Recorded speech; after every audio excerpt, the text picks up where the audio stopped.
सपने को पूरा करने के लिए ना उम्र बाधा बनती है और ना ही हालात और परिस्थितियाँ।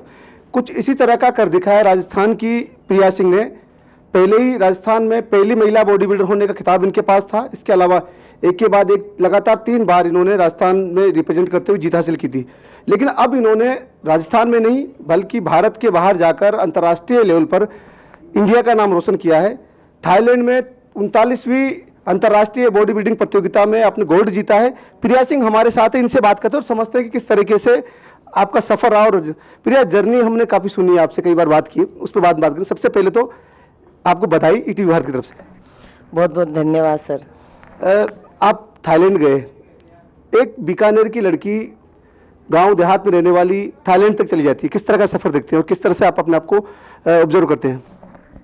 सफ़र तो बताना बहुत मुश्किल है। सफ़र ऐसा काटे है कि सोचो कि कांटे ही कांटे मिले, फूल तो कहीं मिले ही नहीं है, और फूल जहाँ मिले हैं वहाँ मैं जीत के आई हूँ। सफ़र की बात करते हैं तो सहयोग देने वाला कोई नहीं है। जो भी ये बॉडी बिल्डिंग की है मैंने ये कर्जा लेके किया है, और आज भी वो कर्जा नहीं उतरा है।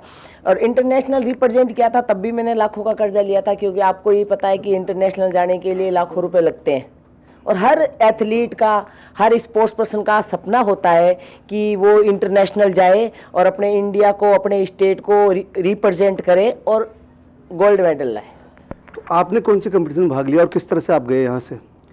मैंने कंपटीशन 39वां बॉडी बिल्डिंग, जैसे मेरा फील्ड है, मैंने उसी में पार्टिसिपेट किया था और उसी में मुझे गोल्ड मिला था। गोल्ड के साथ साथ मेरे को ये प्रो कार्ड मिल रहा है। हमारे इसमें गोल्ड से ज़्यादा ही प्रो कार्ड की अहमियत है। तो ये भी इंटरनेशनल गोल्ड है और ये भी इंटरनेशनल प्रो कार्ड है। आज तक राजस्थान में नेशनल भी कोई प्रो कार्ड नहीं लाया, ये इंटरनेशनल है। प्रिया, क्योंकि हम जानना चाहेंगे कि आपने जिस तरह का सफ़र शुरू किया, बाल विवाह सर्वाइवल आप रही है, बहुत मुश्किलें होती है, खासतौर से ग्रामीण क्षेत्र जब महिला निकल के जाती है, और जिस तरह की ड्रेसअप में आप होती हैं उसको लेकर कई बार आलोचना का सामना करना पड़ा।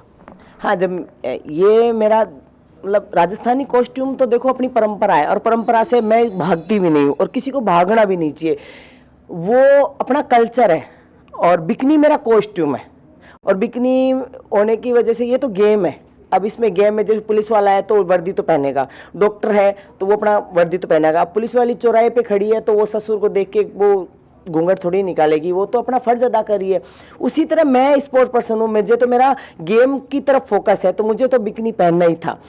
और नेगेटिव कमेंट की बात आती है तो नेगेटिव कमेंट पहले भी थे और आज भी है लोगों के। अभी की बात आप रिसेंट में देख लो, मेरा जो पहला पिक वायरल हुआ था प्रो कार्ड और इसके साथ में, तो वो मेरा कॉस्ट्यूम बिकनी है, तो उसमें बहुत लोगों ने पिक नहीं लगाई। सभी ये बोलते हैं और कोई पिक नहीं है क्या तेरी बिकनी के अलावा, कितनी कोजी लगे। तो मैंने सबसे यही कहा कि भी गंदी लगना क्या होता है, ये इससे ये प्रूफ होता है कि ये मेरा कॉस्ट्यूम है, ये मेरा गोल्ड है और ये मेरा प्रो कार्ड है और मैंने कंपटीशन खेला है। और कई लोग ऐसे कमेंट करते हैं कि यार तुम ना स्टेज पे लड़की को तिरंगा के साथ खड़े कर रहे हो तो उसको कपड़े तो पहनने देते। तो ये स्टेज है और अब ये हमारा कॉस्ट्यूम है और हम इसकी रिस्पेक्ट करते हैं, हम इसको अदर चीज़ों से नहीं देखते। ये तो मेंटलिटी है लोगों की। आप किस किस का मुंह बंद करोगे? आपको नहीं लगता कि अभी भी जहाँ हम समानता की बात करते हैं, जेंडर इक्वलिटी की बात करते हैं, महिलाओं कहते हैं बेटी बचाओ बेटी पढ़ाओ आगे बढ़ाओ, लेकिन आज भी मानसिकता वहीं की वहीं है? देखो, बेटी बढ़ाओ बेटी पढ़ाओ ये सब ढकोसलेबाजी है। ये मैं भुगत चुकी हूँ और भुगत रही हूँ। कोई बेटियों की तरफ ध्यान नहीं है, ना कोई बढ़ा रहा है ना कोई पढ़ा रहा है। मानसिकता वही है, बेटा गिलास तोड़े तो कल ले आएंगे बेटा, बेटी गिलास तोड़े तो थप्पड़ मारे, क्यों तोड़ दिया। तो अब मानसिकता एक जने के बदलने से नहीं होगी। जैसे मैं हूँ, मैंने तो ये मानसिकता बेटा बेटी में फ़र्क कम करने के लिए आज मैं लड़कों के बराबर खड़ी हुई, तो इससे क्या मानसिकता कम हुई? नहीं हुई ना। एक के करने से कुछ नहीं होता, सबको मानसिकता चेंज करने। हाँ, अब मुझे ऐसा लगता है कि मैं इंटरनेशनल खेल के आई हूँ तो थोड़ा तो मैं कुछ मानसिकता लोगों की चेंज होगी, और डेफिनेटली होनी भी चाहिए। क्योंकि इस फील्ड में जब मैं इतना नाम कर सकती हूँ, शादीशुदा होते भी, बच्चों की माँ होते भी, तो अनमेरिड लड़की कितना नाम कर सकती है। मौके की तलाश भी एक होती है, इम्पोर्टेंट होता है। आपने मौके को, क्योंकि जहाँ तक मुझे पता है कि आपके पास में मौका आपको नहीं मिला है, आपने अपनी मजबूरी को मौका बनाया है। बिल्कुल सही कह रहे हो यशवंत जी। आप ना मजबूरी देखो, बाल विवाह सर्वाइवर होने के साथ साथ 5 क्लास तक पढ़ी हूँ। जो भी स्टडी हुई है वो ओपन से हुई है, और ओपन के कारण मुझे कभी भी जॉब नहीं मिली, और बर्तन साफ करना, झाड़ू पोछे करना ये मुझे अलाउ नहीं था, कि मेरे मन में फीलिंग नहीं आती थी, और मुझे मौका ही नहीं मिला। देखो घर में भी, परिवार में भी, कि मैं पढ़ूँ, आगे जाऊँ, इतनी उम्र में, एज में शादी कर देना, और इस तरह के मतलब लाइफ हमेशा चुनौतियाँ भर रही है।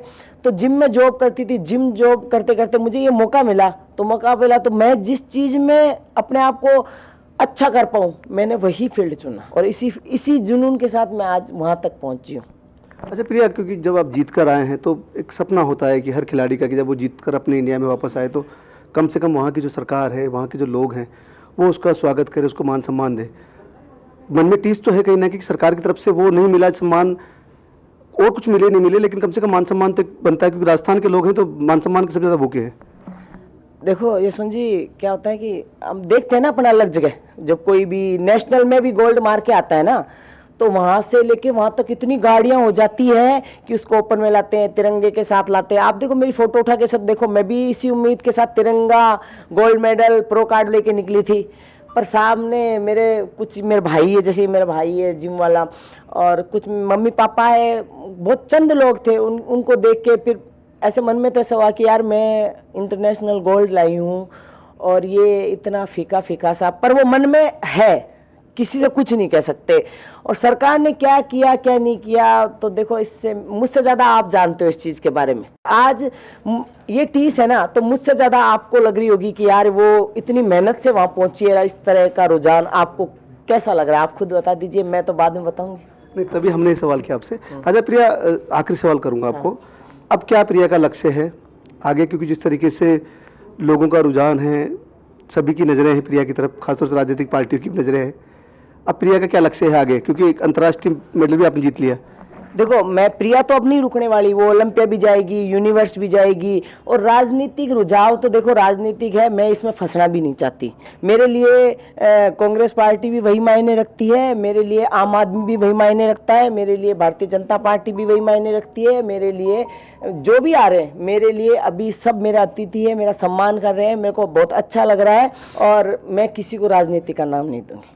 तो यह है प्रिया सिंह, जो कि अंतर्राष्ट्रीय लेवल पर गोल्ड मेडल जीत कर आई है, राजस्थान की पहली महिला बॉडी बिल्डर के साथ में पहली अंतर्राष्ट्रीय प्लेयर जिसने गोल्ड मेडल जीता है। वो खिताब इन्होंने अपने आप नाम कर लिया, लेकिन एक टीस जो कहीं ना कहीं इनको है, वो है कि जो मान सम्मान राजस्थान की सरकार की तरफ से मिलना चाहिए था, शायद वो कहीं ना कहीं अधूरा रह गया।